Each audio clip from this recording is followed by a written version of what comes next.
ભાવનગર શહેરમાં એક કુંભારવાળા સિપાહી જમાત દ્વારા વિસ્તારના કુંભારવાળા વિસ્તારના સમસ્ત મુસ્લિમ સમાજના ધોરણ 10 થી 12 વિદ્યાર્થીઓ માટે બેસ્ટ ઓફ લક કાર્યક્રમનું આયોજન કરવામાં આવ્યું હતું।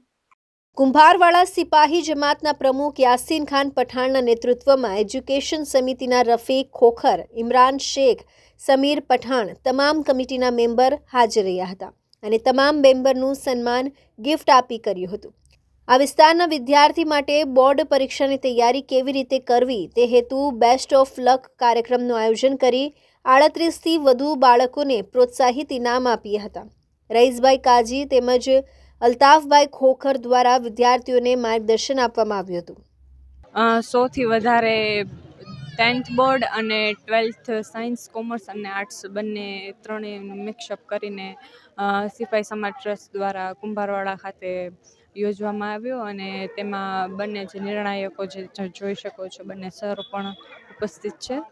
કુંભારવાડા સિપાઈ જમાત દ્વારા નિશાળવાડા ચોકમાં ધોરણ 10 અને ધોરણ 12ના વિદ્યાર્થીઓને બેસ્ટ ઓફ લક કાર્યક્રમ યોજવામાં આવ્યો હતો, જેમાં 38 જેટલા વિદ્યાર્થી ભાઈઓ બહેનોએ ભાગ લીધો હતો તેમજ મોટી સંખ્યામાં તેમના વાલીગણ પણ ઉપસ્થિત રહ્યા હતા। આ તબક્કે કુંભારવાડા સિપાઈ સમાજના પ્રમુખ, ઉપપ્રમુખ, મંત્રી, કારોબારી સભ્યો, શિક્ષણ સમિતિના સભ્યો તમામ લોકો હાજર રહ્યા હતા। હું ધોરણ 12 કોમર્સમાં અભ્યાસ કરું છું। અહીંયા બેસ્ટ ઓફ લકનો કાર્યક્રમ યોજાયો છે।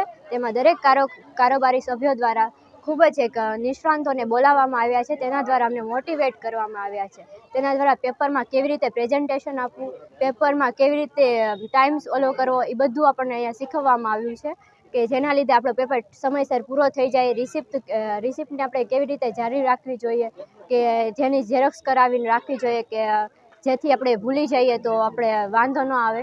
આજે કુંભારવાડા સિપાઈ જમાત ટ્રસ્ટ દ્વારા જે બેસ્ટ ઓફ લકનો કાર્યક્રમ કરવામાં આવ્યો હતો તેમાં જે અમને પેપર વિશેની ખૂબ અગત્યની માહિતી આપવામાં આવી હતી, જેમ કે તમને જે આવડતા હોય એ સેક્શન પહેલાં લખો જેથી આપણે વધારે સારા માર્ક્સ સ્કોર કરી શકીએ, આગળ જઈ શકીએ। ત્યારબાદ ઘણી બીજી પણ કે સ્કૂલ દ્વારા જે કંઈ માહિતી આપવામાં આવી હતી તે પણ સાહેબ દ્વારા માહિતી આપવામાં આવી છે। કેમેરામેન રસુલ સૈયદ સાથે reporter Firoz Malek, ABC news Gujarat, Bhavnagar.